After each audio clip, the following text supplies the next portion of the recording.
Bueno, buenos días y bienvenidos todos a esta nueva charla del ciclo Marie Curie CSIC, que como ya sabéis, pues va a ser impartida por el profesor, el investigador Antonio Turiel.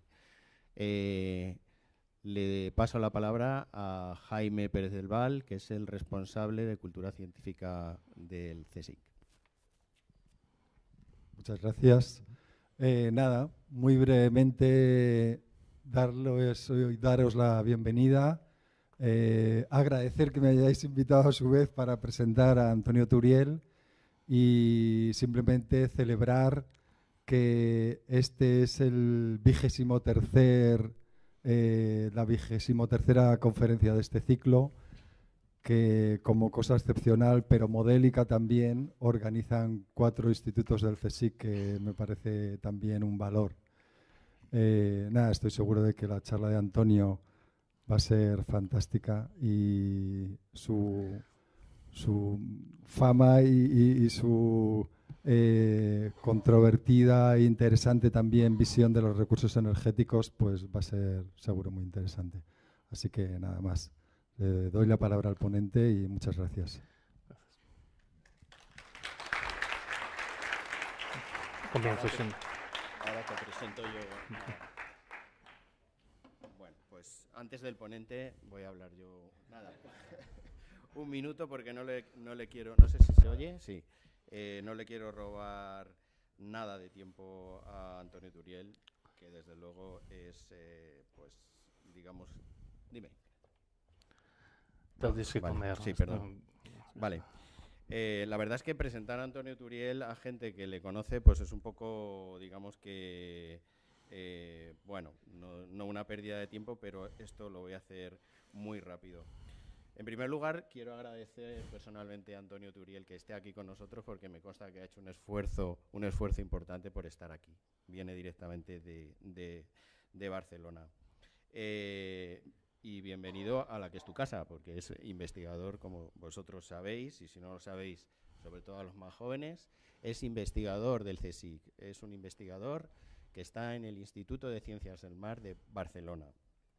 Entonces, como investigador, yo creo que se puede decir que su área de investigación es la oceanografía física, corrígeme si me equivoco, y en su página web del departamento, Antonio Turiel se define como un físico especializado en teledetección, turbulencia, ciclos de agua y luego en el análisis de diferentes propiedades de la superficie del mar, como salinidad, temperatura y corrientes, y así como concentración de clorofila, lo cual es interesantísimo.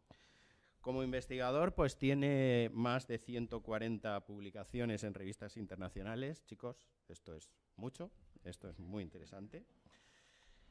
En donde se puede apreciar una evolución en su trayectoria científica. Inicialmente, pues hay cosas tan interesantes como el efecto de nanopartículas sobre procesos de agregación de proteínas, cosa que es muy cercana, en concreto aquí, a nuestra labor. Pasando por lo que yo definiría por análisis de imágenes, análisis de patrones geométricos en imágenes, corrígeme si he interpretado bien esto del formalismo multifractal microcanónico.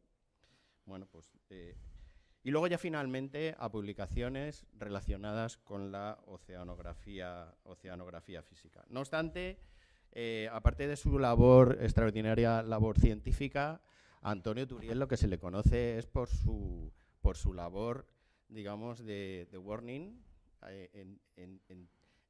a nivel social, ¿no? O sea, yo es que no lo calificaría como labor divulgativa, no solo es divulgativa, es estar convencido con datos de que hay que decir ciertas cosas, ¿no? Y entonces eso es de agradecer, eso es muy de agradecer. Y entonces hay dos grandes patas en su labor. Digamos, una sería la crisis energética y otra sería la crisis ambiental. Quizás un poco la crisis ambiental está más relacionada con su labor de investigación, la de recursos, pues es un hombre que desde luego, si veis intervenciones suyas, pues es un hombre que tiene un conocimiento enciclopédico de toda una serie de cifras, es impresionante.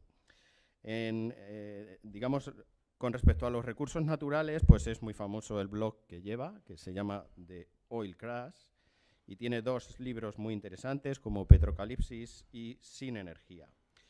Y bueno, lo interesante de Antonio Turiel es que deja clara su postura ante ciertas situaciones, ¿no? Y ante los recursos naturales, pues aboga por una disminución en el consumo de recursos naturales, energéticos y materiales. Y luego ya, digamos, la otra pata, la pata concerniente a la crisis ambiental, pues también tiene, digamos, tiene un par de libros muy interesantes. El último ha sido el titulado El final de las estaciones, entre interrogaciones, y El otoño de la civilización, en donde de alguna manera hay un tándem, un triunvirato entre Antonio Turiel, Fernando Valladares y Juan Bordera. Bueno, claro, cuando uno está expuesto a los medios de comunicación dando una serie de datos, y de hecho ha sido patente cuando hemos hablado aquí, está expuesto a muchas críticas, y yo la verdad que te agradezco, bueno, tu valentía a la hora de estar ahí, ¿no? Entonces, Antonio Turiel participa en medios, ha estado, si no me confundo, en alguna sesión en el Senado, incluso, sí. Y bueno, no deja de ser pues un activista en ese sentido, ¿no? Entonces puede recibir críticas de sectores tan variados como sectores económicos, empresariales, políticos, con las corrientes negacionistas que existen, etcétera, etcétera. Entonces, bueno, espero que no recibas muchas críticas y que seas valiente y sigas en tu empeño de iluminarnos. Muchas gracias. Bueno, gracias a vosotros.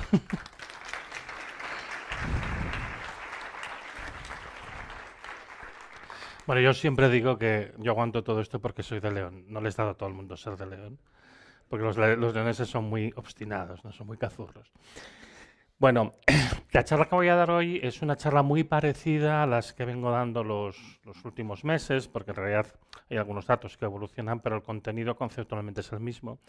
Me han dicho que hablo unos 40-45 minutos también para dejar tiempo a las preguntas, con lo cual no me podré entretener demasiado las cosas que comentaré. Intentaré dar unas pinceladas generales, quedarán muchas cosas en el aire y lo que no veáis, claro, pues me lo preguntáis después, porque además muchas veces suele ser un hilo que empiezas a estirar y salen muchas cosas. Yo creo que una de las cosas importantes del trabajo que yo hago a nivel de divulgación, que tocan aspectos con mi trabajo normal cada vez más, ¿no? Sobre todo por la parte ambiental, es una cosa que yo creo que la mayoría de los que estamos aquí, de la gente que trabajamos en el CSIC, tenemos bastante claro que es nuestro compromiso con la sociedad, nuestro compromiso con la ciudadanía. Entonces, como decía Albert Einstein, el que tiene el privilegio de conocer tiene la obligación de actuar, ¿no? Y yo en eso siempre he creído, y yo creo que una vez que tú ves que hay alguna serie de problemas, das una serie de argumentos, y delante de los argumentos normalmente lo que encuentras son actitudes, bueno, pues un poco adecuadas y respuestas que realmente no abordan los problemas de fondo. Creo que es importante justamente hacer lo contrario y que haya luz y taquígrafos y exponer claramente pues las dudas y reservas, que para eso existe el debate científico, justamente, para contrastar los datos, las opiniones, las teorías e intentar entre todos buscar la verdad, que este debe ser el objetivo, y más que la verdad también el bienestar de la sociedad. Bueno, me entretengo más porque si no encima si hacemos introducción de la introducción pues no llegaremos a ningún lado. El primer aspecto que me gusta destacar últimamente, ¿no? Un poco la vuelta en las últimas charlas a mi presentación, me gusta empezar por la parte ambiental, porque mucho de lo que vamos a hablar tiene un impacto ambiental importante, y en eso también eso nos tiene que hacer pensar dónde estamos ambientalmente. El Instituto de Resiliencia de Estocolmo hace 15 años identificó lo que se denominan los 9 límites planetarios desde el punto de vista ambiental. Estos límites planetarios básicamente son unos valores umbrales para ciertas variables que miden la salud ambiental de nuestro planeta. Y los límites en cuestión se ponen en la definición que da el propio Instituto de Resiliencia. Son los valores a partir de los cuales se pueden desencadenar una serie de efectos en cascada de puntos de no retorno que pondrían en compromiso la continuidad de la especie humana en el planeta. Es decir, sobrepasar cualquiera de los 9 límites ambientales es peligroso para la continuidad de la humanidad. Así de simple, ¿vale? Es un trabajo ímprobo el calcular y medir, estimar estos límites, en el que han participado miles de científicos en todo el planeta. Y ahora, después de todos estos años, tenemos una primera cartografía completa de estos límites, ¿vale? De los 9 límites ambientales, a día de hoy hemos sobrepasado el umbral de seguridad de 6 de ellos. Y como os digo, basta sobrepasar uno de ellos para poner en peligro la continuidad de la especie en el planeta. El límite más sobrepasado, aunque también es el más cualitativo, es el que corresponde a eso que llaman novel entities, que son todas las sustancias químicas tóxicas nocivas que hemos dispersado en el medio ambiente y que nos están matando a nosotros mismos y al resto de la vida del planeta. Y esto incluye una gran variedad de sustancias, desde los metales pesados, los plásticos y microplásticos, que es un tema de activa investigación hoy en día, las sustancias radiactivas, los compuestos orgánicos persistentes o, por ejemplo, pues todo el resto de compuestos orgánicos, dioxinas y demás que hemos dispersado, ¿vale? Y este es con diferencia el límite más sobrepasado, aunque, como digo, su cuantificación a día de hoy es todavía bastante cualitativa. El segundo límite más sobrepasado es la integridad de la biosfera, que tiene mucho que ver con eso que a veces mencionamos de la biodiversidad, que es una palabra que últimamente oigo mencionar mucho, aunque muchas veces que la menciono no sé si saben lo que quiere decir, ¿no? Somos seres vivos, somos animales, dependemos de los servicios ecosistémicos de los sistemas que nos rodean y ahora mismo pues, tenemos un problema pues, de pérdida de integridad de la biosfera, tanto a nivel genético como funcional, que puede suponer un problema muy grave para la humanidad. El tercer límite más sobrepasado sería los ciclos biogeoquímicos del fósforo y el nitrógeno, por todo lo que tiene que ver con el exceso de uso de fertilizantes, degradación de suelos, creación de zonas muertas por eutrofización, etcétera, etcétera. Solo en cuarto lugar encontramos el cambio climático como límite más sobrepasado. Está sobrepasado igual, ¿eh? Da lo mismo morir de 1 que de 4. O sea, igualmente están unos niveles que ya son peligrosos para nosotros. Ahora el cambio climático va a haber un poquito más. Y aún tenemos 2 límites que están sobrepasados, como los cambios de los usos del suelo, básicamente, que tiene que ver con los procesos de desforestación, de desertificación y otros, y también pues, el cambio de los flujos de energía y de gases entre el suelo y la atmósfera. Y por último, pues en los cambios del agua dulce, esto que yo que vengo de Cataluña, pues el tema del agua dulce, como podéis imaginar, para nosotros es un tema bastante delicado. 6 de 9. Y yo creo que si nos esforzamos podemos llegar a hacer 9 de 9. ¿eh? Yo creo que costará un poquillo. Bueno, a mí el que más me preocupa, precisamente porque es de mi campo, es uno que cada vez está más cerca de sobrepasarse, que es la acidificación de los océanos. Hablemos de cambio climático. Esto que veis aquí son las curvas de evolución. Esto está hecho con un reanálisis, con un modelo numérico del Centro Europeo. Y lo que veis aquí básicamente es la evolución a lo largo de un año. Cada una de las curvas grises que veis es un año diferente y tenéis la evolución a lo largo de ese año de enero a diciembre. La línea punteada que veis en el medio es básicamente el promedio de los años del año 79 al año 2000. Viene a marcar como una referencia desde la época más observacional. Aquí es cuando tenemos realmente datos, una malla muy tupida de observaciones a lo largo del planeta, finalmente complementada con datos de satélite. Y las líneas de trazos que están alrededor de la línea punteada central esencialmente corresponden a 2 desviaciones estándar. Con lo cual podéis daros cuenta de que aquí empieza a haber un problema grave de dispersión. La línea que está marcada de color naranja es el año 2023. El promedio de las temperaturas globales a 2 metros de altura, que es donde se toma, de todo el planeta durante todo el año 2023. Como podéis imaginar, la temperatura fluctúa de un día a otro, fluctúa, digamos, evidentemente en todo el planeta. Entonces hay que hacer promedios grandes para intentar compararlo con lo que eran los valores preindustriales, ¿no? La media del año 1850 al año 1900. Pues bien, el año pasado, por primera vez, llegamos a 1,5 grados, depende de quién te lo diga, 1,496, da igual, de desviación respecto a los valores preindustriales. Recordaréis que de acuerdo con el Acuerdo de París del año 2015, cuando fue la cumbre de las Naciones Unidas sobre el clima, se acordó intentar no llegar al 1,5 grados de calentamiento. Pues bien, el año pasado hemos llegado a este valor.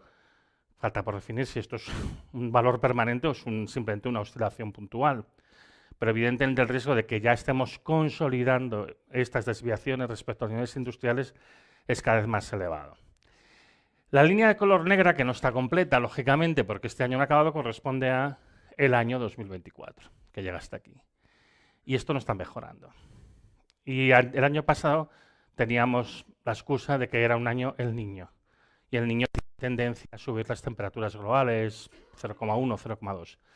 El niño ya se acabó. Estamos en el mes de junio, el niño ya se acabó. Y esto no retrocede. Esto posiblemente es síntoma de cambios bastante profundos, que no los tenemos todos perfectamente bien modelizados en nuestros modelos. Nuestros modelos, yo siempre digo a mis estudiantes, no hay que confundir un objeto con su representación y no hay que confundir un modelo con la realidad. Los modelos que utilizamos para comprender la realidad nos sirven sobre todo para describir procesos que tienen lugar en la realidad, pero nunca son una representación completa de toda la complejidad que uno siempre tiene en la realidad, entre otras cosas porque el modelo siempre te detienes a una cierta resolución de procesos, física o la que sea. Con lo cual quiere decir que bueno, hay un problema serio. Si uno toma los últimos 365 días y hace el promedio, para tener una media equiparable a un año, ahora mismo estamos en 1,63. Hay un riesgo real de que antes del 2050, algunos autores incluso como James Hansen dicen que podría ser el 2030, llegamos a 2 grados de calentamiento. Sabéis que la península se calienta más que el resto del planeta y tenéis que pensar que 2 grados de calentamiento global implican que, por ejemplo, aquí en Madrid temperaturas de 50 grados serían habituales en verano, las máximas, no la temperatura típica, pero la máxima, y son temperaturas que empiezan a ser incompatibles con la vida humana, ¿no? De hecho, estoy muy contento de no estar aquí en verano. Y muchos de vosotros ya escaparéis a la sierra o donde podáis, ¿no? Pero bueno, esto es un tema que nos tenemos que tomar en serio, porque evidentemente ahora mismo bueno, pues hay un proceso claramente de aceleración inevitablemente asociado pues, al aumento de las emisiones de gases de CO2. Ya sabéis que el año pasado es el año que se han marcado las máximas emisiones en un año. Una cosa que a mí me preocupa particularmente, tanto o incluso diría más que el calentamiento de la atmósfera, es el calentamiento del océano. Esto que veis aquí es lo mismo que habéis visto, pero en este caso para las temperaturas de la superficie del mar, y estas están medidas con satélite, porque es muy difícil tener una cobertura tan global. No es de 90 sur a 90 norte, porque tenemos los casquetes polares. Se toma para evitar influencia de la diferencia de cobertura del hielo de 60 sur a 60 norte, pero es lo mismo. Entonces, bueno, pues tenéis los 200 años, tenéis el promedio de básicamente los 30 primeros años de la temperatura del satélite, la línea que corresponde a 2 sigmas arriba y abajo, el año 2023 y el año 2024. Esto es extraordinariamente preocupante porque el océano es la componente lenta del cambio climático. No solo eso, sino que el océano es el gran moderador de las variaciones climáticas. Se calcula que el 90% del exceso de calor asociado al cambio climático se ha acumulado en el océano. Y en el océano algo ha cambiado. Y ha cambiado de manera radical.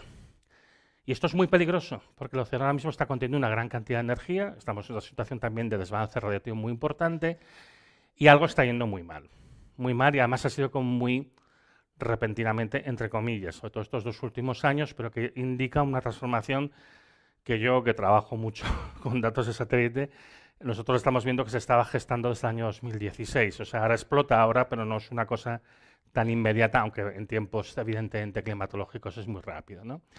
Uno de los problemas que genera esta acumulación de energía en el océano es la recurrencia de tempestades cada vez más fuertes.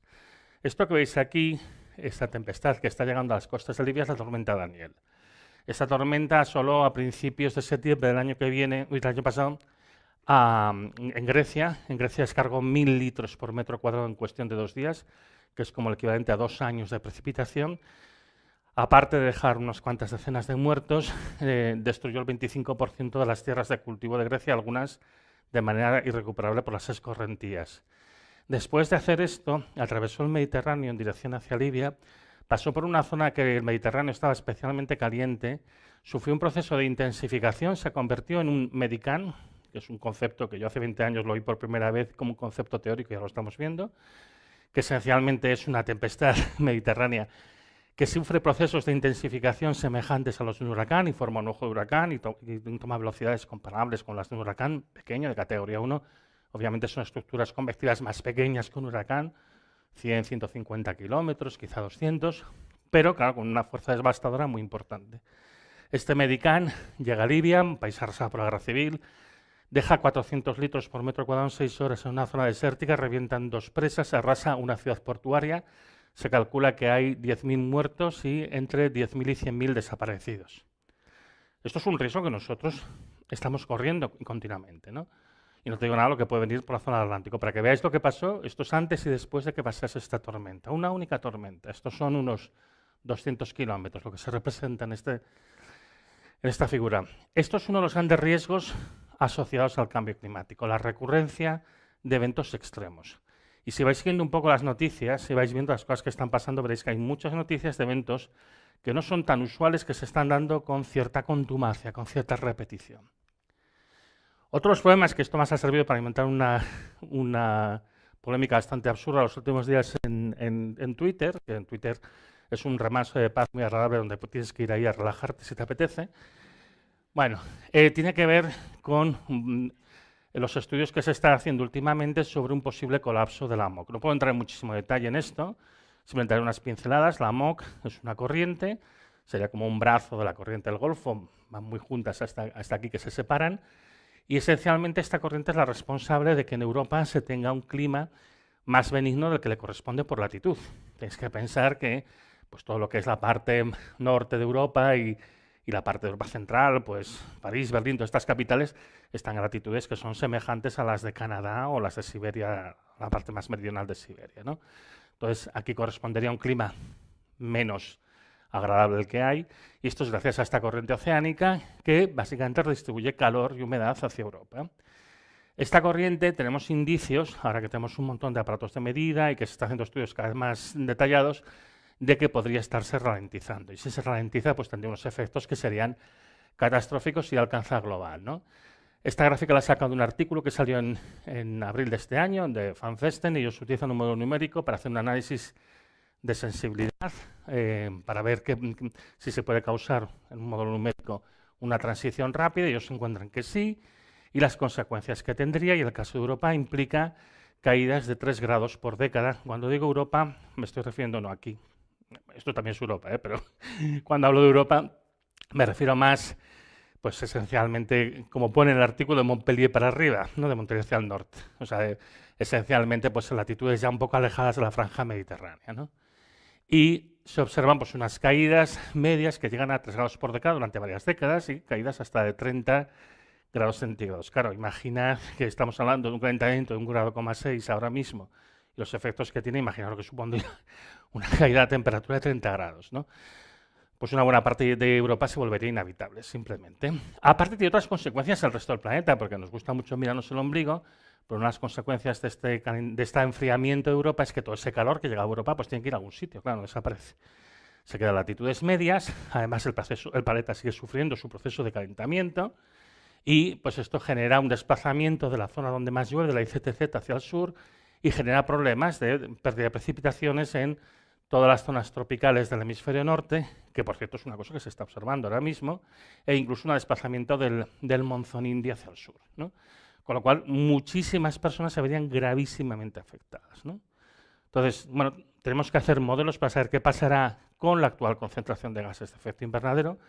La única referencia que tenemos para los climatólogos, bueno, es la única, ¿no? Pero una que es bastante conocida, es lo que pasó al final de la última glaciación, que hubo este evento, el Younger Dryas, pues un montón de agua dulce que se descarga en el Atlántico Norte, detiene la circulación termolina, y esencialmente pues sumen una pequeña haz de hielo todo lo que es Europa durante 1000 años. Bueno, pues este es el tipo de riesgos de los que estamos hablando. Como digo, habrá que evaluar exactamente qué es lo que pasa con la actual concentración de gases de efecto invernadero, y además existen mecanismos de compensación que reactivan la AMOC bajo las condiciones adecuadas. Pero bueno, en todo caso, esto es un aviso de los problemas que nos puede traer un cambio climático desbocado si no actuamos. Es decir, y esto sobre todo tiene que servir para recordar, primero, que el cambio climático es un proceso no lineal. De hecho, a la posible detención de la AMOC se le llama un punto de no retorno, un tipping point, y es un recordatorio de que es un problema que nos lo tenemos que tomar en serio ya. Yo siempre digo que no es que no haya tiempo para reaccionar, pero sí que no hay tiempo para perder el tiempo. En fin, hablemos del problema de los recursos. Una cosa que llevamos comprobando ya desde hace unos años es que las compañías petroleras desde el año 2014 han empezado a disminuir bastante drásticamente, después de haber aumentado mucho su inversión desde principios del siglo hasta el año 2014. Del año 2014 en adelante reducen mucho su inversión. Y eso en un momento en el que para mantener la producción de petróleo, para mantener el nivel de producción que se tenía, se tendría que invertir más. Uno podría pensar que de repente les ha entrado una gran conciencia ambiental a estas compañías petroleras. Yo, sin embargo, creo que no tiene absolutamente nada que ver, y yo creo que tiene más que ver con esto. Esta es una gráfica que he sacado de un informe del Departamento de Energía de los Estados Unidos, concretamente de la Oficina para la Información de la Energía, y es muy revelador. Lo que veis en esta gráfica es la evolución hasta el año 2014, hasta el año 2014, que es de cuando es esta gráfica. Por una parte, de los ingresos por operaciones de los 129 compañías de petróleo y de gas más grandes de todo el mundo, ¿vale?, que es la línea verde, y la línea azul representa sus gastos de todo tipo, sus gastos operacionales. Y como veis, desde mediados del 2011 hasta mediados del 2014, que es cuando sale este informe, hay un desfase de 110.000 millones de dólares anuales. Es decir, estas compañías estaban perdiendo dinero a manos llenas. Es la época en la que se introduce masivamente el fracking, se sigue tirando los petróleos extrapesados de Canadá y de Venezuela. En definitiva, se están explotando muchos recursos de poca calidad que no son realmente petróleo en un afán por mantener la producción de petróleo alta, ¿no? Una cosa que es interesante es que estas pérdidas se producen en un periodo en el cual el precio medio, no el precio pico, ¿no?, pero el precio medio, tomando ventanas deslizantes anuales, del barril de petróleo es el más alto de toda la serie histórica. Se promedia más o menos unos $110 por barril.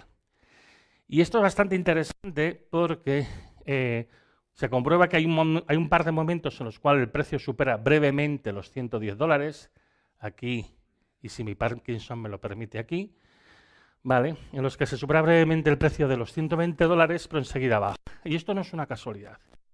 En aquellos años ya había varios estudios, y particularmente los del profesor de Economía de la Universidad de California, San Diego, James Hamilton, el cual había comparecido antes del Congreso de los Estados Unidos para explicar sus resultados, y él había calculado, en el caso del profesor Hamilton, que cada vez que la factura petrolera de los Estados Unidos supera el 5,5% del PIB, Estados Unidos entra en recesión simplemente por la transmisión de los costes en toda la cadena productiva.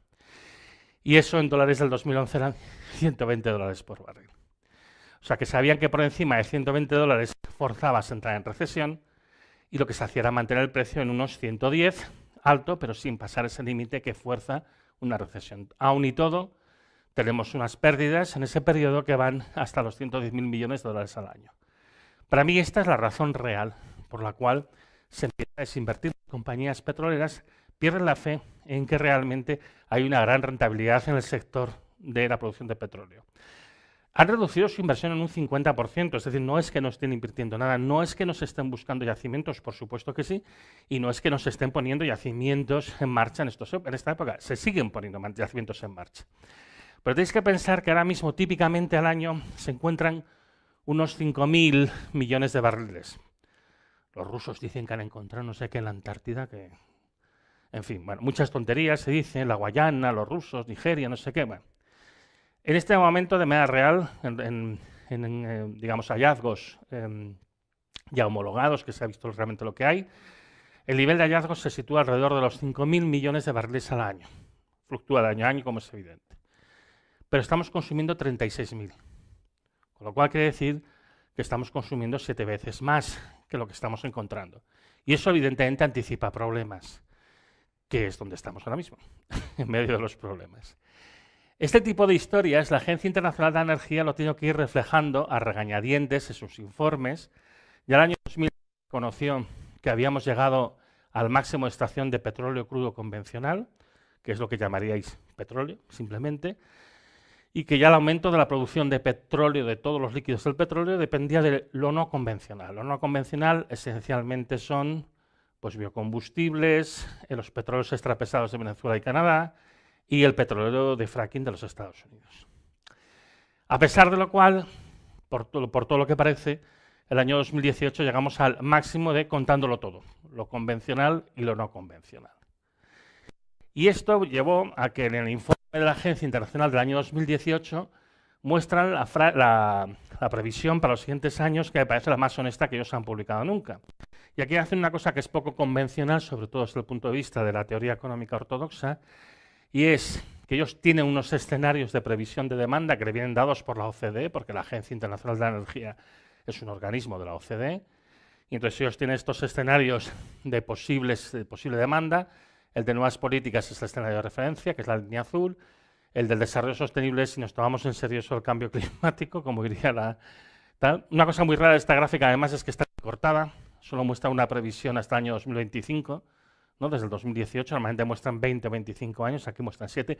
Los datos están en el informe, por eso, pero claro, si pones todos los datos, es una cosa bastante peor. Y algo que es extraño es que ponen dos escenarios de oferta. ¿Qué es lo que pasaría si no se invierte los pozos? Simplemente se les deja declinar, caen muy deprisa, a un ritmo del 8% anual.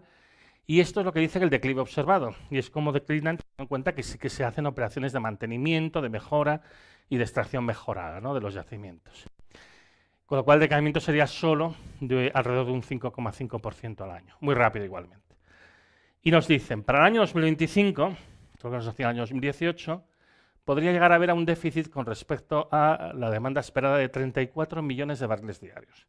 Luego internamente lo matizan, diciendo si se hacen una serie de inversiones y de historias, pero nos están diciendo, esta doble flecha no la he puesto yo, es tal cual la de la gráfica. O sea, la gráfica esta es tal cual, yo no la he modificado nada. Esto es tremendo, tenéis que pensar que caídas tan fuertes de demanda realmente no se han visto muchas veces. Cuando la crisis del 2008, la demanda de petróleo cayó un 4%. El año de la COVID, el año 2020, en abril cayó muchísimo, pero en el contexto de todo el año cayó un 6%.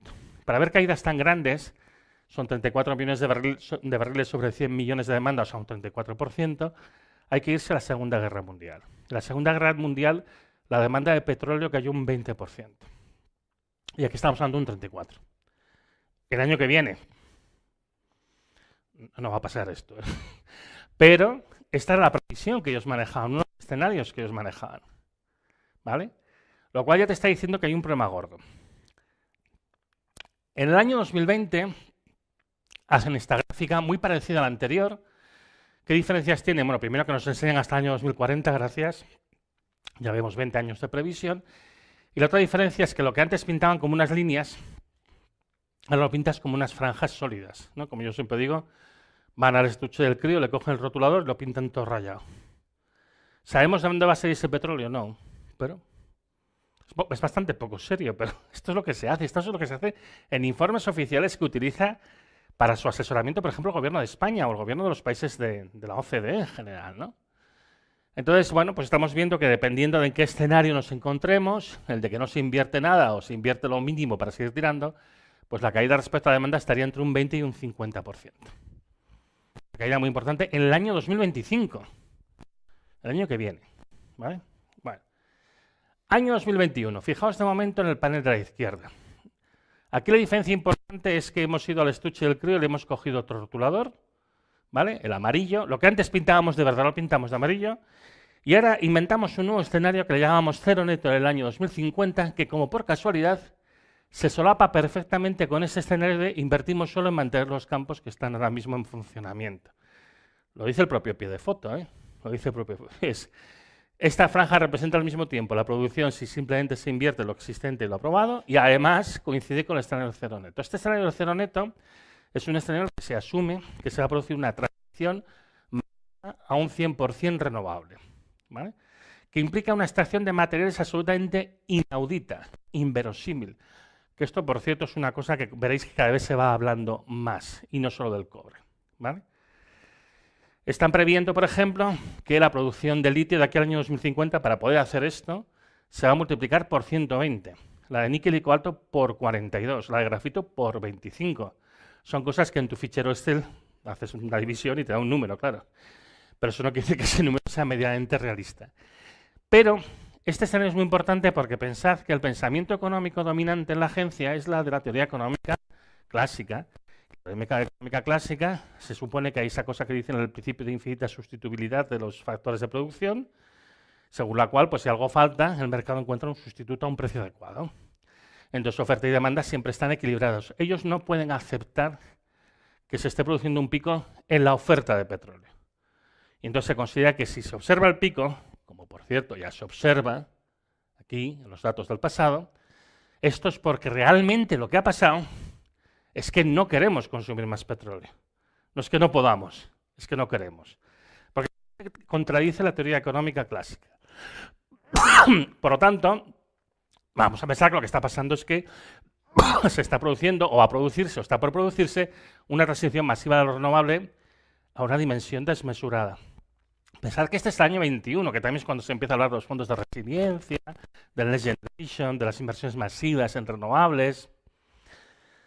Una cosa interesante, por otra parte, es que si nos fijamos en el escenario para el gas natural y nos fijamos sobre todo en la curva verde, que probablemente es lo que se va a parecer más a lo que va a suceder realmente al final, vemos por primera vez pues, un pico en la producción de gas antes del año 2030, lo cual casualmente coincide con los modelos geológicos de agotamiento que teníamos del gas. En el año 2022 es semejante al año 2023, me fijo solamente en el escenario del cero neto. Los otros escenarios no son tan radicales como este, en ninguno de ellos, en cualquier caso, la producción de combustibles fósiles sube. De acuerdo con la forma de pensar de la Agencia Internacional de la Energía, no hay un problema con la oferta, todos los picos son de demanda. Yo creo que esto es lo que se va a parecer más a lo que va a pasar por agotamiento geológico. Ellos no dicen eso, por supuesto, ellos dicen que es que estamos embarcados en una transición masiva. Esto es lo que va a pasar por imposibilidad, porque esto es lo que los geólogos nos llevan advirtiendo desde hace 50 años. Hay unas curvas de producción, se llega a un máximo y luego se empieza a caer, a un ritmo que puede ser gradual, dependiendo de cómo lo gestionemos. Bueno, pues yo creo que estas curvas se empiezan a parecer a lo que realmente va a pasar. Y aquí tenemos pues, el petróleo, el gas natural y el carbón. El carbón yo creo que le ponen una caída muy deprisa por razones políticas, porque de hecho yo creo que va a caer más lentamente, por desgracia, porque es lo más contaminante. Pero bueno. Ahora mismo uno de los problemas más graves que tenemos es con el diésel. En este momento la producción de diésel está costando mucho subir, de hecho no sube.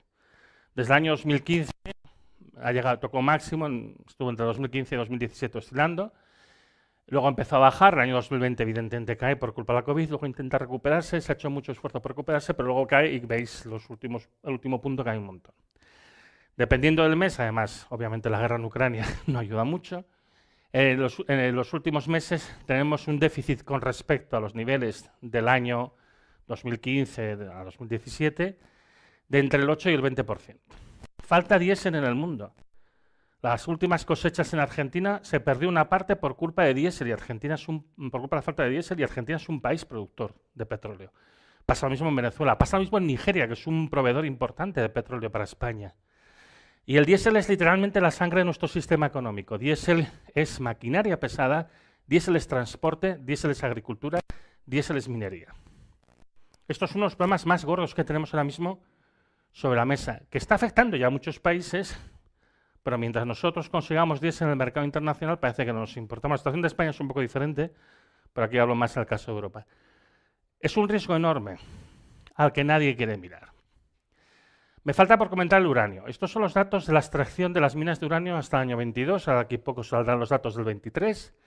Y como veis, y tal y como preveían los modelos geológicos, se llegó al máximo de extracción en el año 2016. Y desde el año 2016, con fluctuaciones, hemos caído un 23%.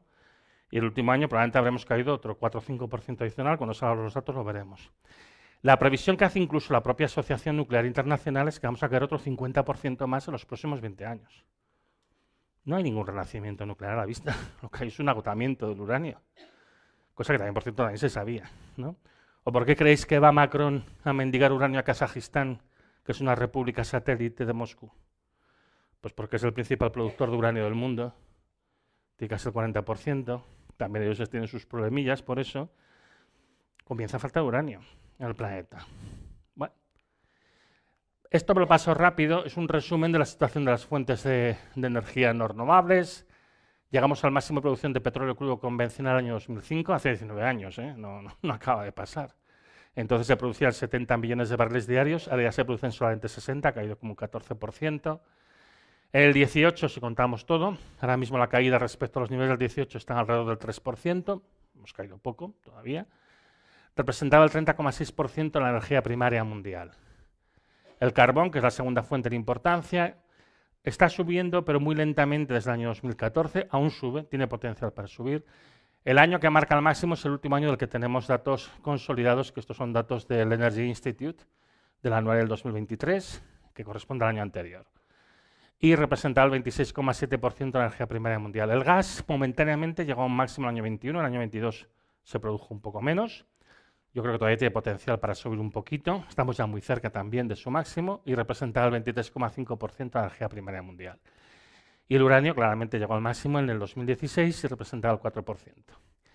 El cénit conjunto de todas las fuentes de energía, de momento es el año 22, que es el último al que tenemos datos consolidados, en 518 exajulios. Pero tenéis que pensar que en el año 18 esta producción fue de 517.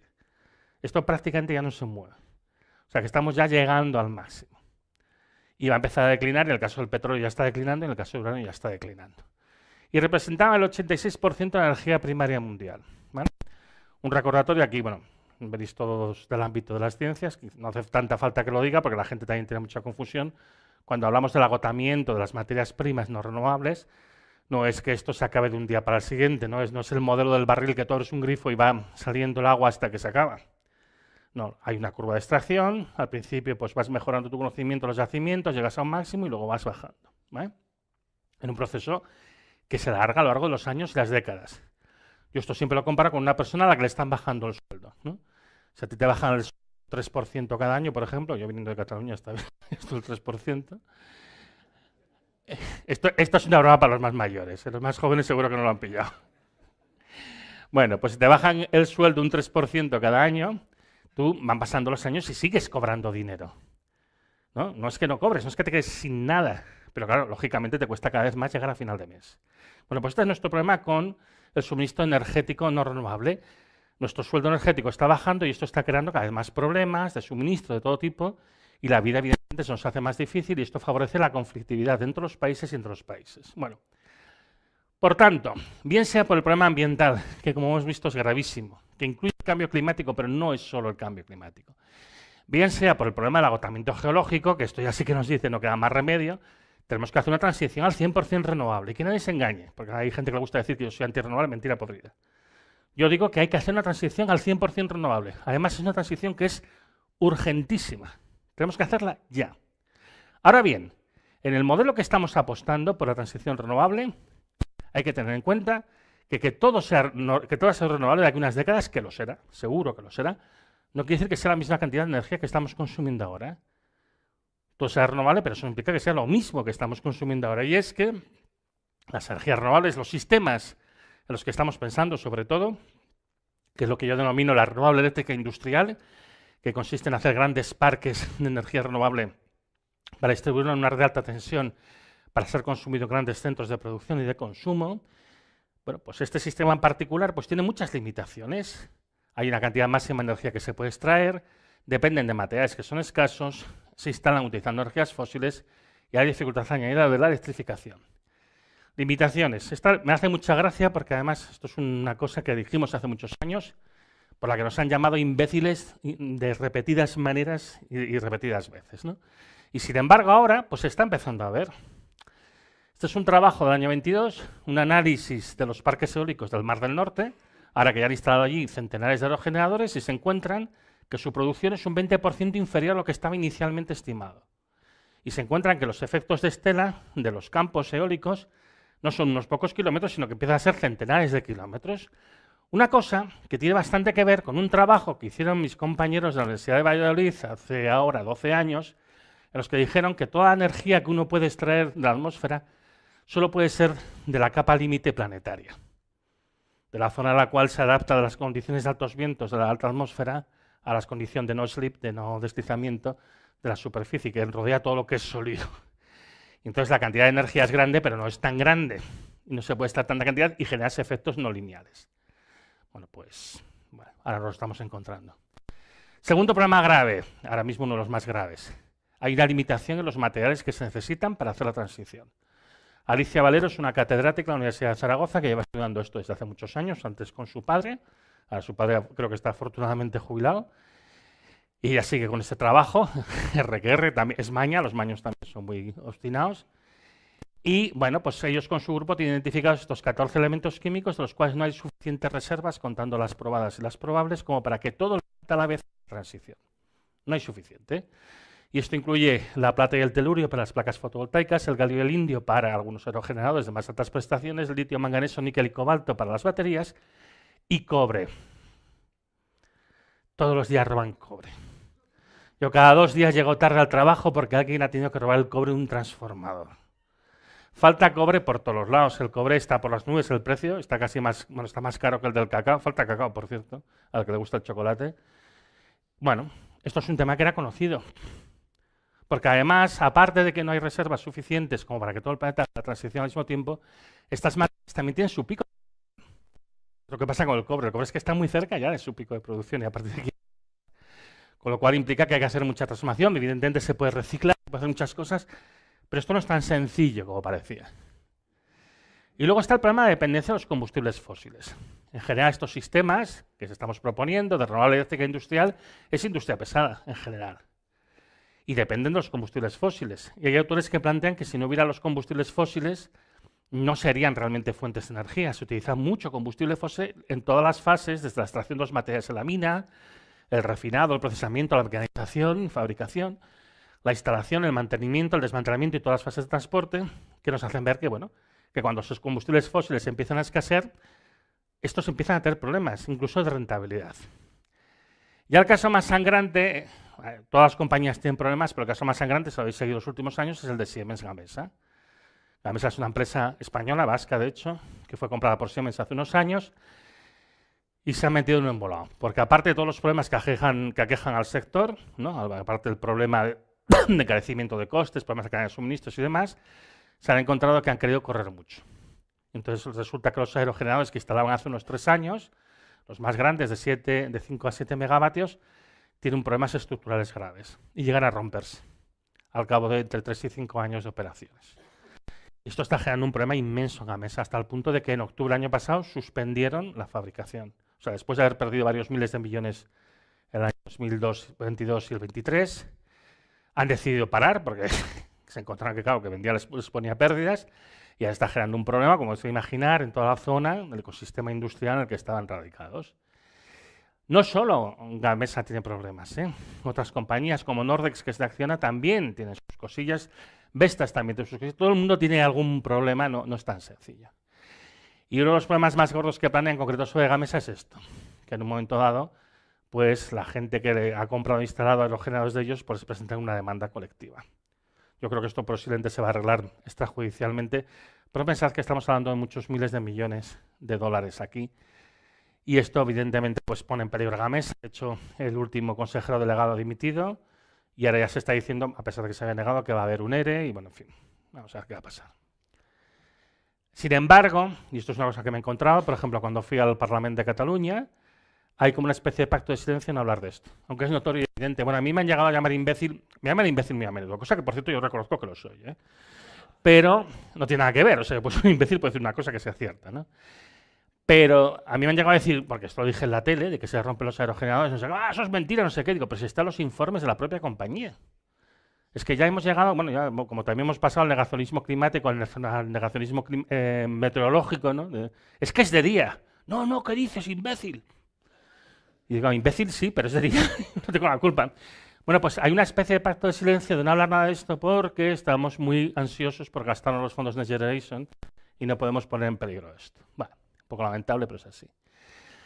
Cuarto problema.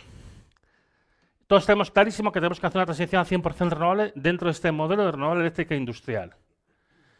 Está muy bien la electricidad, de hecho es lo que permite que me oigáis con mayor fuerza, proyectar estas imágenes, iluminar esta sala, pero a nivel del mundo la electricidad representa solamente el 20% de la energía lista para ser usada. Recordemos que la electricidad no es una fuente de energía, es una forma de energía, y la electricidad representa solamente el 20% de la energía final. A nivel de España un 22%, semejante a lo que pasa en otros países europeos, ¿vale?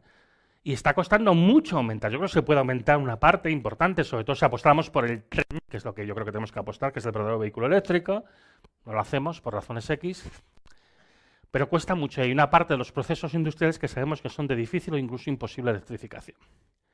Pero es que otro problema que es todavía más sangrante es que si uno mira el consumo de electricidad en España, en la Unión Europea y el OCDE, está cayendo desde el año 2008, 16 años ya. que no son noticias recientes, oiga, que esto ya hace un tiempo que está pasando. Y nos encontramos con que el Plan Nacional Integrado de Energía y Clima de España, o en Cataluña, pues la perspectiva energética de Cataluña, te hablan de que se va a aumentar no sé cuánto el consumo de energía eléctrica, cuando continúa disminuyendo. No es una línea recta, hace altos y bajos, pero hay una tendencia creciente muy clara anteriormente y después es decreciente, porque nunca nos repusimos de la crisis del 2008. Esto es un reflejo sobre todo de la disminución de la actividad industrial. Hay pequeñas aportaciones de incremento de eficiencia, fundamentalmente es el retroceso industrial. Seguimos instalando sistemas de producción eléctrica renovable en un mercado saturado. En este mismo momento en España hay 120 gigavatios de potencia instalada para un consumo medio que actualmente es de 26,5 gigavatios, con puntas de 41 gigavatios en el verano y en el invierno. Y aunque hay que tener cierta redundancia en el sistema, porque no todo puede funcionar a la vez, y máximo cuando apuestas por mucha energía renovable, probablemente con 80 gigavatios pasaríamos eso y tenemos 120 y queremos estar no sé cuánto más. Y esto está llevando a situaciones complicadas. Como esta situación de los precios cero, que es típica de la primavera, que ya ha pasado en otros países y que ahora está pasando en España, de la cual, por cierto, alertaba Red Eléctrica Española en el año 22, y yo lo comenté en el Parlamento y todo el mundo miraba al Parlamento de Cataluña y todo el mundo miraba para otro lado, ¿no? Bueno, pues algo tenemos, y de estos precios cero, de aquellos polvos, estos lodos. ¿No? Hace unas semanas estuvimos a punto de sufrir un gran apagón, porque claro, los propietarios de las centrales que tienen que dar respaldo, que son las de gas, las pararon del todo para evitar que el regulador les obligara a ponerlas en la red. Y en un momento dado hubo mucha necesidad de demanda, no había quien las suministrara y tuvieron que apagar toda la industria para evitar que se fuera la red al carajo. Y si llega a haber cualquier accidente adicional, de hecho ya hubo un problema con una central nuclear que hubo que apagar, pues hubiera habido un apagón. ¿Y esto qué nos recuerda? Que tiene que haber mucha mejor planificación. Que tenemos que pensar muy bien lo que estamos haciendo. Que aquí se está contando con que todo se autorregula, no es verdad. Estamos instalando mucho sin sentido, precios muy bajos en unos momentos, precios muy altos en otros, ahora que el gas sube pues, y la demanda sube de cara al verano, pues el precio se va a volver a disparar. Aquí quizá hay que empezar a pensar que habría que hacer las cosas de una manera un poquito diferente. El gran problema que tenemos ahora mismo, la desindustrialización en Europa es masiva. En Alemania se calcula que aproximadamente el 20% de la industria pesada ha cerrado en los últimos años. Nos estamos quedando sin medicinas. Esto es una crisis que ve de muchos factores, pero uno adicional ahora mismo es la falta de productos químicos. En enero teníamos cerrados el 75% de las plantas de nitrato de amonio de Europa, que se utiliza como fertilizante. Luego, claro, vienen los agricultores y se quejan de que el fertilizante va por las nubes, ¿no? Pero bueno, ya para acabar, que me he pasado de tiempo, recordar que otro modelo de transición es posible. Podemos hacer una transición que en lo técnico se base complementando, no sustituyendo a lo eléctrico, complementando lo eléctrico en un aprovechamiento de la energía renovable mucho más local, utilizando materiales más sencillos que no dependan de países que no sabes ni dónde están en el mapa, ni de tecnologías sobre las que no tenemos el control, que además tienen mucho menos impacto ambiental, tienen unas escalas mucho más humanas, son más fáciles de construir, de mantener, son más eficientes en la conversión a energía y además tienen un impacto ambiental bastante menor. Pero tiene un inconveniente. Bueno, tiene la otra ventaja que es que generan riqueza localmente. Y esto lo hemos hecho a lo largo de la historia y ahora con el conocimiento que tenemos ahora lo podríamos poner al día y hacerlo mejor. Pero el gran inconveniente que tiene esto es que te adaptas a los ritmos de la naturaleza.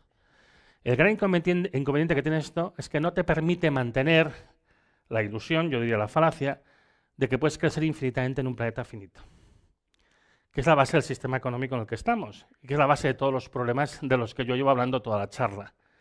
Porque todo lo que nos pasa es simplemente un choque contra los límites biofísicos del planeta por nuestra obsesión de crecer infinitamente en un planeta que es finito. Porque es una exigencia de nuestro sistema económico que nadie puede cuestionar y no nos engañemos. Si a mí me caen las cubas de mierda que me caen cada día, es porque yo digo que el capitalismo no es viable, que por cierto tampoco soy original diciendo esto, hay mucha gente que lo dice desde hace mucho tiempo y es una cosa que yo creo que en general el colectivo de las ciencias ambientales conoce desde hace muchísimas décadas, ¿no? En conclusión, la crisis ambiental y la escasez de energía no renovable hacen imprescindible, inevitable y urgente una transición al 100% renovable. Los tres adjetivos son importantes. Es imprescindible, no es una cosa a la que podamos prescindir, es inevitable, va a pasar sí o sí. La cuestión es a qué modelo vamos a hacer la transición. Y es urgente, porque los problemas ambientales se acumulan y los problemas de recursos nos hacen la vida cada vez más difíciles. Estamos apostando por un único modelo, que es el de la renovable eléctrica industrial, que simplemente no funciona. No funciona. No necesitamos tanta electricidad, no la sabemos gestionar con este modelo de mercado.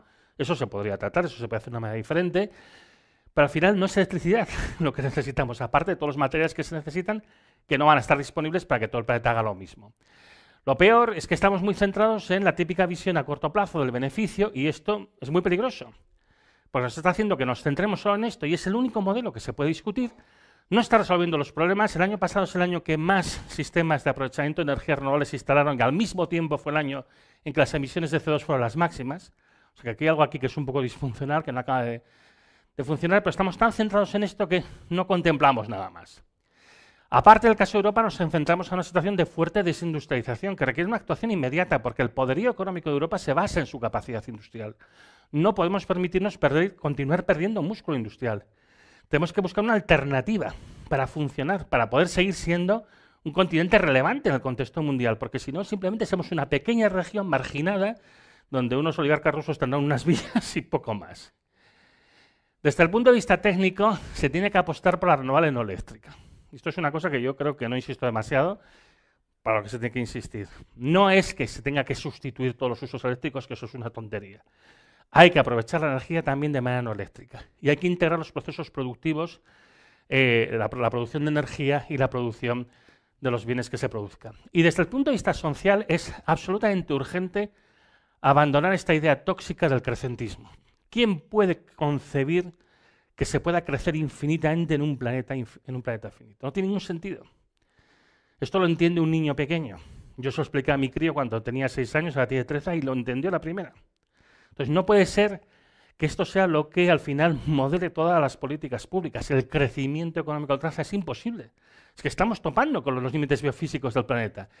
Hay que apostar en el norte opulento, que es donde vivimos nosotros, por estrategias de decrecimiento, que tienen que ser planificadas y democráticas, que tienen que intentar garantizar el bienestar, que yo creo que se puede garantizar el bienestar desde el punto de vista técnico, y al mismo tiempo adaptándonos a esta situación inevitable de reducción de nuestro consumo de energía y materiales, y en particular pues apostando por la relocalización. Ya para acabar, me gustaría pues recordar las palabras de Su Majestad la Reina Leticia, que el pasado 24 de noviembre, en un seminario sobre lenguaje, periodismo y cambio climático, me mencionó a mí, para mi vergüenza, sinceramente, porque, en fin.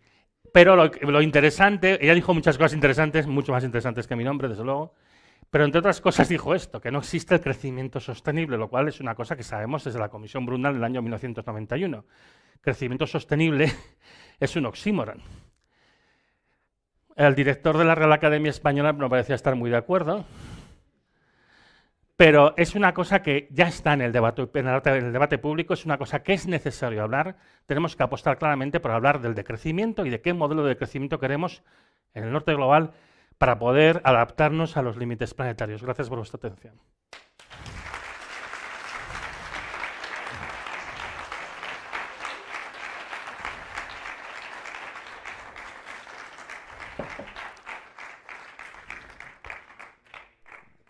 Bueno, pues muchísimas gracias, Antonio. Indiferente no ha dejado. Porque, no, desde luego, desde luego. Yo os agradecería que si tenéis preguntas no dudéis nada, porque andamos relativamente cortos de tiempo, entonces por favor ir levantando las manos.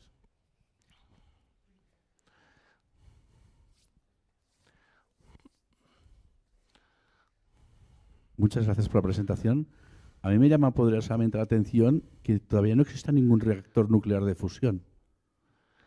Ya, ¿por qué debe ser? A ver, la mayoría de los que estamos aquí trabajamos en el mundo de la investigación. El proyecto principal que hay para intentar hacer un reactor de fusión es el de la Oficina de Fusion for Energy, que es aquello que la gente identifica con el ITER. El ITER es el primero de 3 reactores experimentales. Y lo que se está haciendo es un experimento. Y lo que se pretende es hacer una serie de cosas. Y como cualquier experimento no tienes garantizado el éxito. Entonces la energía de fusión tiene un montón de obstáculos técnicos. Yo tengo un post del año 2010 en mi blog que simplemente comento un artículo de un físico nuclear que se llama Michael Dittmar, que habla de los obstáculos que tiene la energía de fusión, ¿no? Y es una serie de cuestiones técnicas, bueno, las propiedades de la primera pared de contención, la tasa de recrecimiento del tritio, una serie de cuestiones, ¿vale? Todos esos problemas técnicos no se han resuelto a día de hoy. Y estoy dando un post del año 2010. El post se llama ¿Habrá alguna vez un reactor comercial de fusión? Y los problemas que había entonces siguen siendo los mismos de ahora. Peor, porque recordaréis que el consorcio de ITER es un consorcio internacional en el que, aparte de la Unión Europea, Japón, Estados Unidos y Canadá, pues están China y Rusia.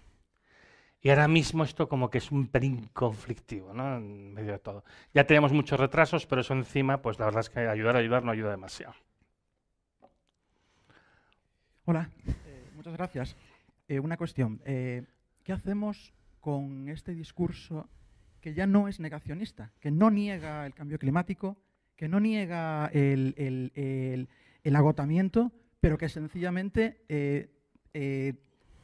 propone que es mucho más prioritario frente a la situación geopolítica y económica internacional seguir apostando por el crecimiento económico? Porque es mucho más importante, pase lo que pase, porque la política y la economía es cortoplacista, y esto es un discurso que se está poniendo sobre la mesa. De acuerdo, vamos al desastre, de acuerdo, se acaba el cambio climático real, pero nos da igual. Y esto es real y está sucediendo y está poniendo sobre la mesa porque la política es mucho más cortoplacista, la economía es mucho más cortoplacista, y si no, nos hundimos económicamente y nos vamos a hundir antes que todo esto. Así que nos da igual. Y esto yo creo que se está viendo también desde cierto discurso económico. Gracias. No suele ser lo más habitual porque, claro, evidente, la psicopatía de la afirmación es bastante clara, ¿no? Pero en general, para mí hay una contestación que es muy evidente. Yo soy padre, tengo 2 hijos. A mí lo que me pase a mí a estas alturas me da igual porque creo que el ticket ya lo perdimos y estoy más caducado que la leche. Yo creo que lo que a mí me importa más son mis hijos. Entonces, decir, no, yo sé, esto es básicamente la posición de un tipo que el tío va conduciendo a 200 por hora y ves una pared que está ahí delante y dices, nos vamos a estrellar. No, pero yo siempre he hecho esto y tengo que seguir haciéndolo. Digo, no, tío, no. Y además es que sabes que tu recorrido va a ser corto, sabes que te vas a estrellar. Si encima el tío te reconoce que sabe que se va a estrellar, es que realmente es una posición absolutamente demencial. No digo que no la haya, ¿eh?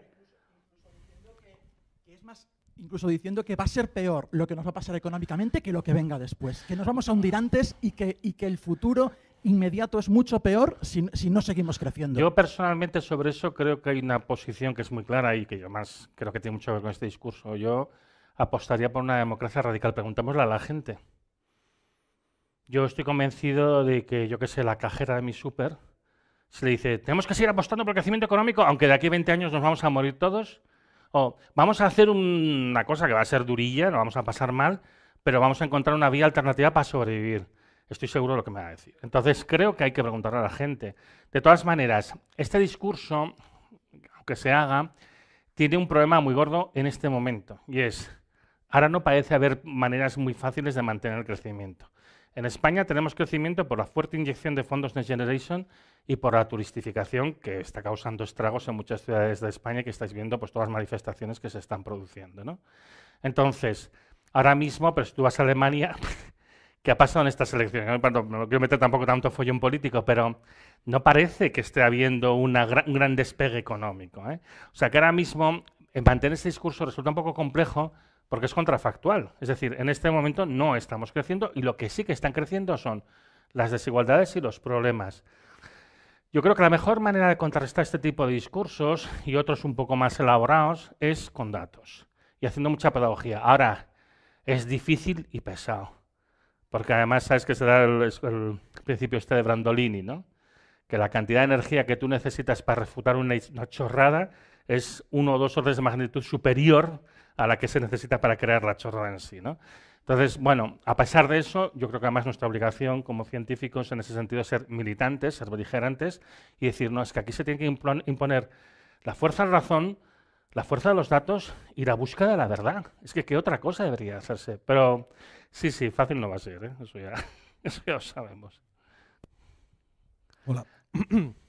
Bueno, muchas gracias por la charla, muchas gracias por tantos años de esfuerzo, por los madrugones, por los aves, por los taxis y por la exposición a redes sociales, que entiendo que no es cómoda.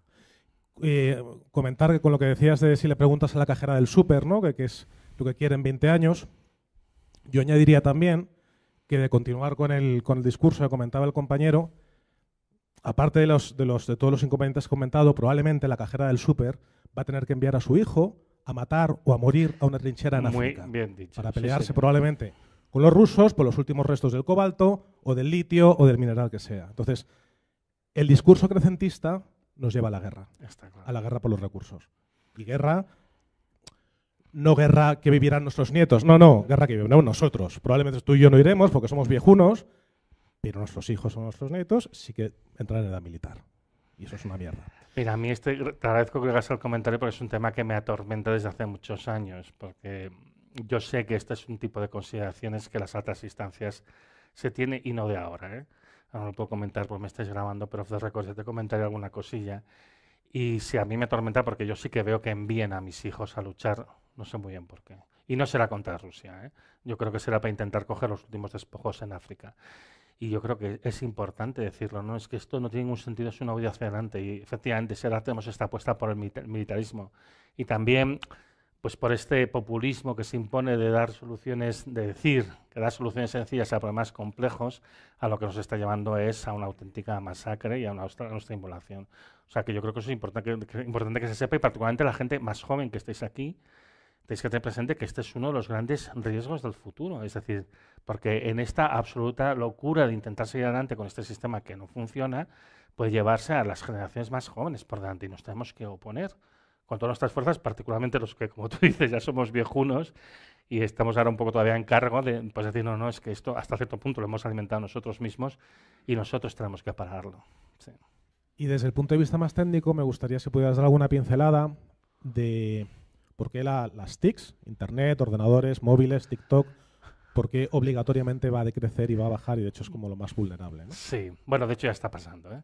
Esto es curioso, la gente no lo sabe, pero si tú miras la cantidad de ordenadores de sobremesa, ordenadores portátiles, móviles, tabletas, incluso chips de memoria y discos duros, todas estas cosas ya han pasado su máximo de producción y ya están decayendo. Entre otras cosas porque requieren de materiales que cada vez son más caros o escasos y que tienen una cadena de suministros comprometida, ¿no? Y ya no solo es el zafiro azul que Rusia controla el 40% del comercio mundial y se utiliza para las litografías de 2 nanómetros y estas cosas. Es que al final, evidentemente, todo lo que es la microelectrónica requiere una gran cantidad de recursos y de energía y obviamente pues van a seguir el mismo camino que el resto de cosas en la sociedad y posiblemente más rápido porque muchas veces los usos que se le dan son usos un poco discrecionales. Esto está pasando en algunos países como Argentina, ¿no? Que cada vez la gente tiene menos ordenadores, tiran de un móvil un poco viejo y hacen lo que pueden. Esto es una tendencia que yo creo que a nivel global se va a ir, por desgracia, consolidando. Y digo por desgracia, porque bueno, también porque llevo programando desde los 14 años, porque yo creo que, bueno, es que todos saben, bueno, todos, muchos de los que estamos aquí sabemos que tener capacidad de cálculo y de control es muy importante en el mundo moderno. Muchos procesos dependen justamente de estas capacidades que tenemos ahora y que a veces no nos damos cuenta. Y es lo más importante, es más importante incluso que lo que la gente entiende por Internet, que es la difusión de contenidos de entretenimiento y de pornografía, no nos engañemos, en grandes cantidades, ¿no? Es la otra parte la que a mí me preocupa. Yo, de hecho, tengo una propuesta que dejo ahí caer, de las bobadas que se me ocurren a mí, que solo me preocupan a mí. A mí me gustaría hacer una fábrica nacional de microprocesadores, de una micra o más anchos incluso, que yo creo que se puede hacer de manera sostenible. O sea, mi gran objetivo es llegar al Pentium. Yo, si somos capaces de llegar al Pentium, me daría por satisfecho, como una inversión estratégica, para garantizar esa capacidad mínima de cálculo y de sistemas de control. Ya sé que esto está completamente fuera de la mente de todo el mundo y, sin embargo, a mí me parece que sería una apuesta estratégica bastante importante. Me gustaría que alguna persona más joven, incluso si pudiera ser también mujer, bueno, ya que has empezado tú, haga alguna pregunta, pero seguro que alguna pregunta hay. Seguro más interesante que las que hacemos los que somos ya más yayos. Bueno, pero bueno, ya que estás. Oye, que yo quería preguntar efectivamente sobre esto, sobre el agotamiento de energía. Es algo que está bastante en la idea, la gente lo tiene en la cabeza, pero por ejemplo, relacionarlo por ejemplo con el tema de las pensiones. Siempre se pone de que cada persona tiene que estar sostenido por 3 trabajadores. Y eso se ve siempre a nivel sociológico, pero nunca se dice, bueno, esos 3 trabajadores necesitarán energía. Sí. O sea, necesitarán, entonces, pero eso parece que están dos mundos totalmente que nadie esa parte del discurso, incluso hay gente, incluso más negacionistas, reconocen este discurso. Pero la parte de las pensiones y los trabajadores, eso no se reconoce en las relaciones laborales de que necesitan energía. Y entonces, ¿qué barrera hay para que lograr que eso empiece a permear, por lo menos? Mira, es curioso esto. Mi hermano, que se interesa más a cuestiones económicas, mi hermano mayor, él siempre dice que hay una cosa que es un poco tramposa del discurso de las pensiones, es no hay ningún impedimento legal para utilizar los impuestos para pagar las pensiones. Las pensiones se financian en una buena parte con las rentas salariales. No hay ninguna obligación, y la cuota patronal, evidentemente, pero no hay ninguna obligación de que sea así. Entonces, al final, esto tiene que ver con la organización económica de tu sociedad y cuántos recursos quieres destinarle a cada una de las cosas que tú crees que crea cohesión social en tu modelo social. Por ejemplo, educación, sanidad, pensiones. Entonces, si lo miras de esa manera, a lo mejor no hace falta 3 trabajadores, lo que hace falta es una parte de la capacidad productiva del país, que incluye las empresas, que a lo mejor no contribuyen lo mismo que tú querrías dentro de tu modelo económico y social. En todo caso, volviendo un poco más al espíritu de la pregunta, es obvio que en una situación de privación energética lo que va a pasar es que va a disminuir el PIB, va a disminuir la producción. Entonces lo que hay que hacer es hacer una producción que tenga más valor añadido social.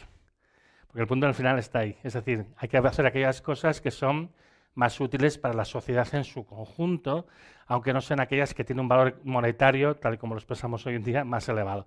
Pues muy complejo. Entonces, y por ejemplo, en esta sociedad, ¿cómo se articula el tema de, pues eso, las pensiones en general, todo lo que tiene que ver con el estado del bienestar? Es muy complejo. Y si no, ni siquiera sabemos cómo hacer lo primero, como para ya entrar en el detalle de cómo se hace todo lo demás. Pero bueno, es un debate importante, es un debate que hay que abrir, es un debate que hay que explicar. Sí, sí.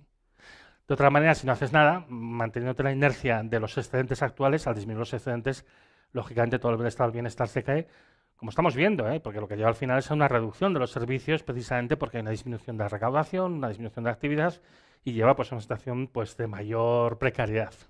Sí, sí. Una cosa también para los más jóvenes y todo, algo que le tenga que decir a los más jóvenes, a ver, algo que he traído aquí a mi alumno, algún mensaje positivo. Específico para, bueno, positivo. o que les sirva, Mira, yo, sí, eso, un mensaje positivo, sé positivamente que vamos a morir, no. No, un mensaje positivo. Yo el mensaje positivo, que esto lo cuento siempre, hay diversos estudios que nos muestran que podríamos mantener el nivel de vida que tenemos en España consumiendo la 10ª parte de la energía y los materiales que estamos consumiendo. Con cambios importantes en el estilo de vida, pero no en las cosas que definen la calidad de vida, ¿no? Entonces, no podríamos tener coche, no pasa nada, lo puedes compartir. A lo mejor también tienes que compartir la lavadora con todo el bloque de tu casa, como hacen en otros países, por cierto, para que quieres una lavadora que la mayor parte del tiempo está parada, aunque en mi casa estoy hasta las narices de ir haciendo coladas, pero bueno.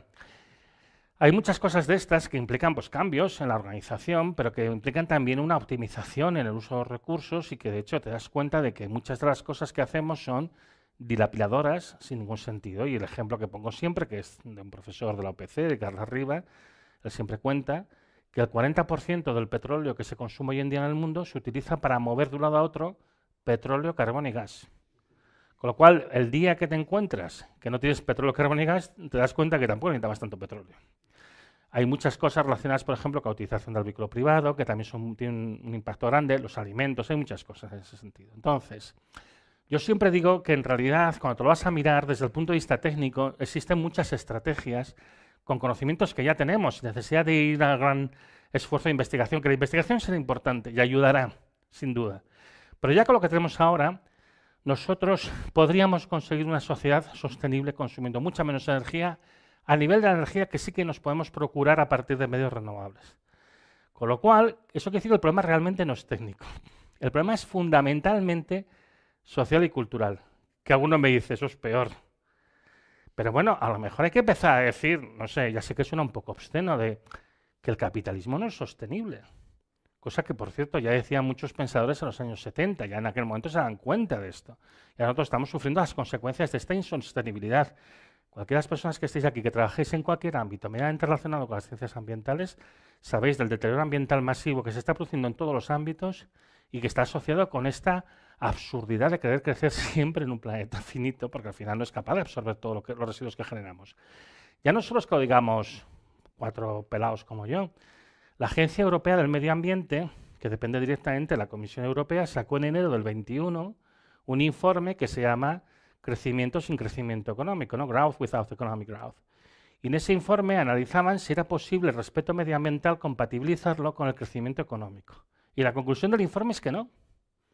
Y que hay que optar por sistemas de economía estacionaria o incluso de crecimiento. Y eso es la Agencia Europea del Medio Ambiente, ¿vale?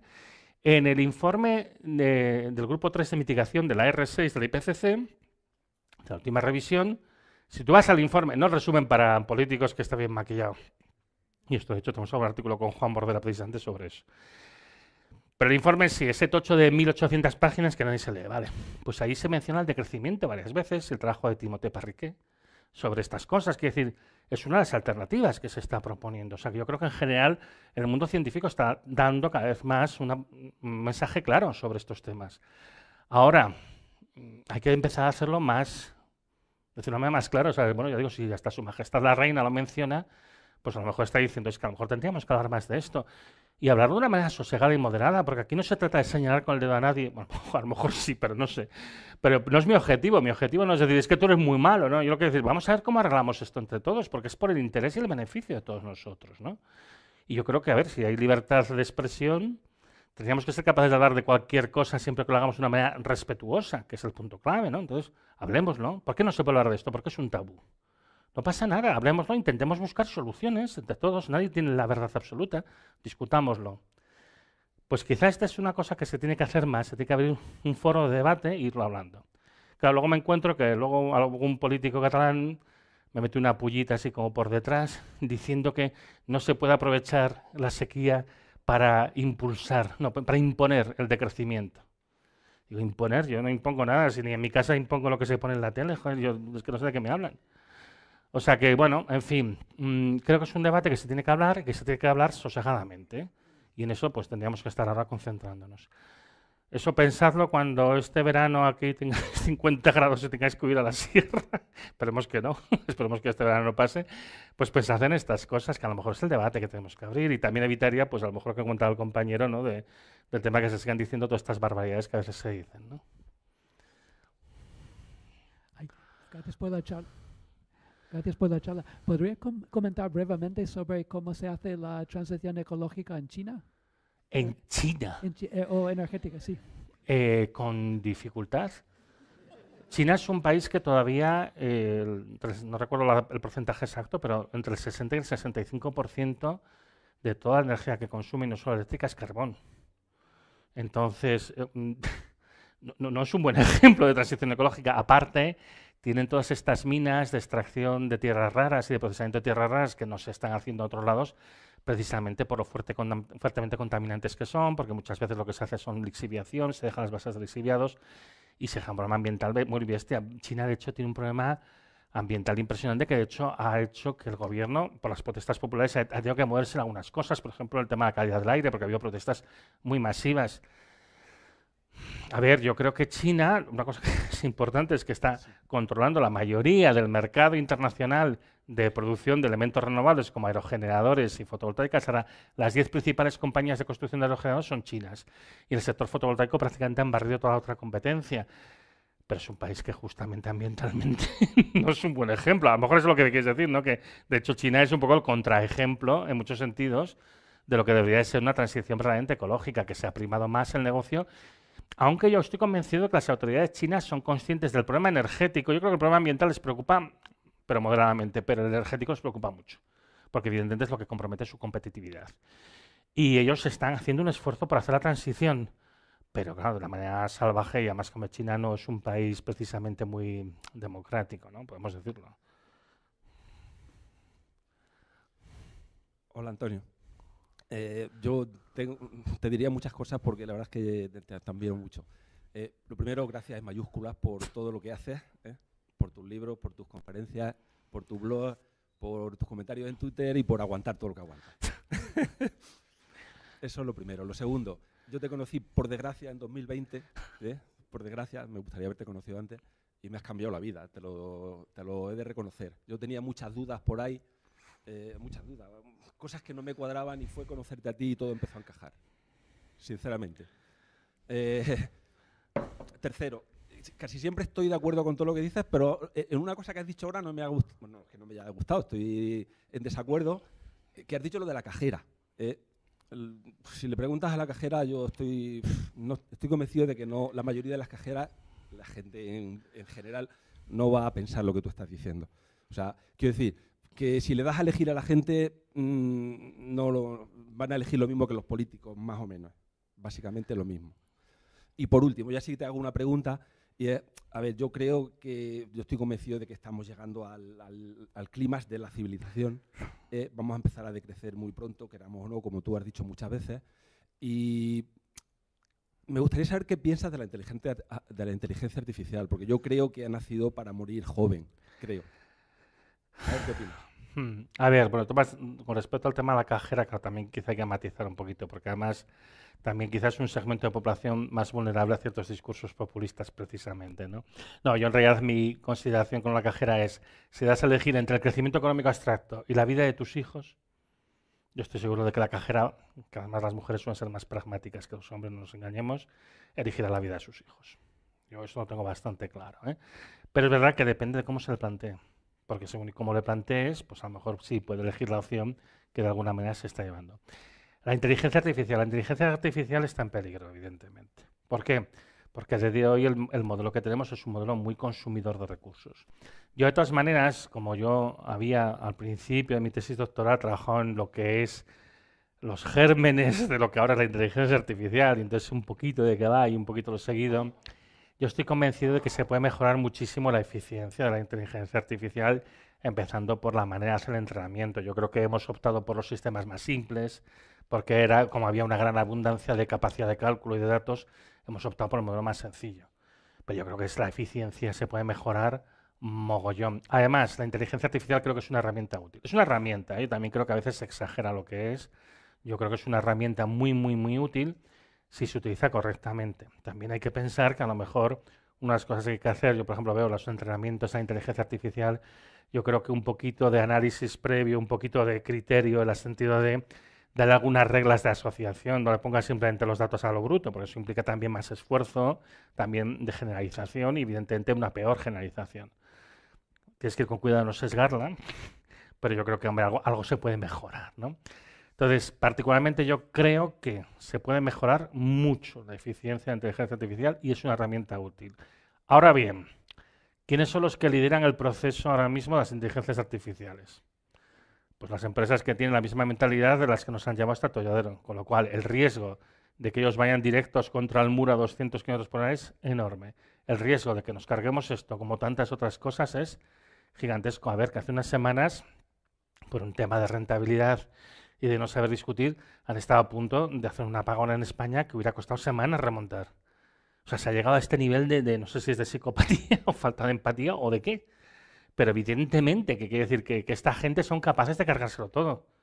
Entonces, a mí el miedo que me da es esto, porque yo la inteligencia artificial creo que es uno de los grandes avances que se ha hecho en los últimos años. Mucho hype, se exagera mucho, es igual, como herramienta es una herramienta útil, muy útil, de hecho. De hecho, permitiría ahorrar mucho si se implementa bien. Por ejemplo, programando. Si tú utilizas una IA, te hace un código, pero el 80% del tiempo en el código, yo lo digo siempre, yo cuando hago un programa, el 80% del tiempo lo pierdo haciendo las rutinas de input-output, que es absurdo, en vez de ponerme los algoritmos, ¿sabes? Entonces, la ventaja que tienes es que esto justo te lo hace muy bien. Bueno, pues desgraciadamente ya nos hemos quedado sin tiempo. Yo creo que sería extraordinario el colofón que los jóvenes hicierais una pequeña intervención, una preguntilla. Y mejor si es una mujer. Porque la visión de los hombres y las mujeres no es muy coincidente. Y es interesante la opinión de las mujeres. Pues si os animáis, tenéis, unos cuantos segundos. Que ya venga, muy bien.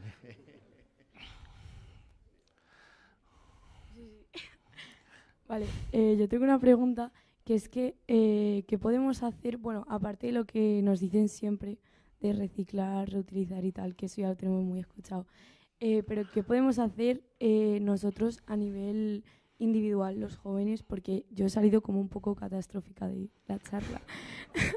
Estoy muy triste porque nos han dicho que vamos a morir y todo. Pero ¿qué podemos hacer real? O sea, real, sí, porque sí. Lo que íbamos escuchando, porque claro, o sea, yo por ejemplo a nivel individual, pues claro que hago todo lo que me dicen, intentar reciclar y todo, pero realmente, ¿qué podemos hacer para al menos no tener el pensamiento malo de qué puedo hacer para ayudar y sentir que haces algo para colaborar y aportar? Bueno, primero déjame decirte que es verdad que vamos a morir todos, ya lo sabéis antes de venir aquí, pero eso no quiere decir que vayamos a morir todos al mismo tiempo. Cosa que creo que de hecho es lo que no va a pasar, no vamos a morir todos al mismo tiempo.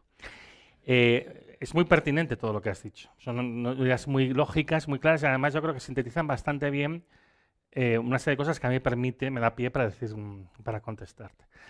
La primera cuestión está en ese a nivel individual. Eso es uno de los problemas más gordos que tenemos como sociedad.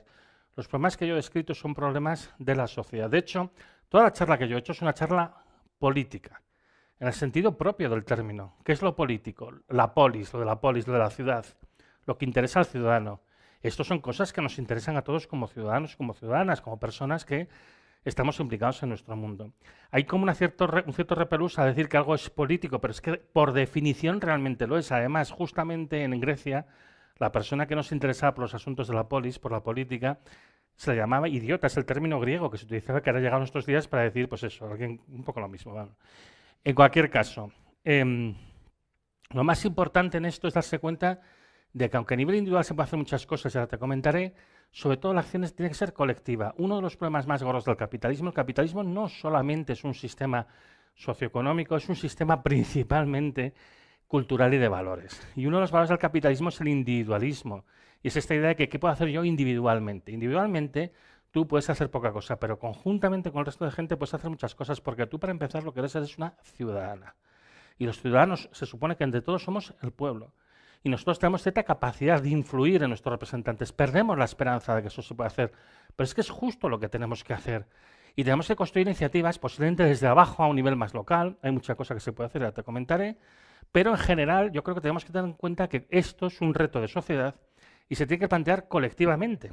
Entonces tenemos que aprender a trabajar colectivamente, que es una cosa que lo hacemos muy poco. Y es una de las cosas que más necesitamos en este momento. A nivel individual hay cosas útiles que tú puedes hacer sin duda. Yo creo que reciclar es importante, incluso aunque a veces las empresas de reciclaje hacen, en fin, lo que hacen, ¿vale? Yo creo que cualquier cosa que tú hagas para disminuir tu huella de carbono, para disminuir tu consumo de energía, para consumir cosas de proximidad, son cosas que te son útiles a ti, entre otras cosas, porque disminuye tu factura y porque además te da una cosa que cada vez vemos más importante, la resiliencia. Es decir, capacidad de adaptarte a los cambios que se nos vienen encima. Todo esto me parece útil y positivo. A un nivel un poquito más alto, formar comunidad. Localmente. Hacer pedagogía, hablar con otra gente, crear grupos de ayuda, crear comunidades de consumo, ¿no? Igual que hay estas comunidades de consumo de productos agrícolas que se hacen, entrar en una cooperativa de consumo y luego en general ir construyendo estructuras que sean resilientes. No es una respuesta cómoda. O sea, si tú lo que esperas es, oye, pues yo hago esto, marco esta casilla, pongo 20 euros, no sé qué, no. Hay muchas cosas que se pueden hacer, pero todas implican pencar a nivel personal. Porque si hemos llegado hasta donde hemos llegado, en buena parte es porque hemos abdicado de nuestra irrenunciable obligación de ejercer de ciudadanos y ciudadanas. Y justamente nos tenemos que reempoderar y tenemos que recuperar eso.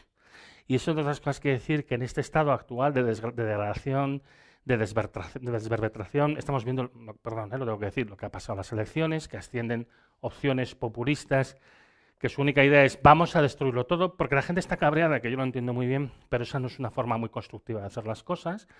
Bueno, pues justamente lo que tenemos que hacer es revertebrarnos, pero esto tiene que ser pencando, no hay otra manera. Entonces, a nivel individual, ¿qué puedes hacer? Me sabe mal trabajar mucho. Aparte de continuar formándote, aparte de continuar haciendo otras cosas, pero siente activa como ciudadana. Esto no está perdido, esto es muy importante. Yo siempre lo digo, no es que no haya tiempo de hacer cosas, lo que no hay tiempo es de perder el tiempo. Hay mucho por hacer y mucho se puede hacer y puede funcionar. Pues hemos llegado al final. Pues Antonio, muchísimas gracias.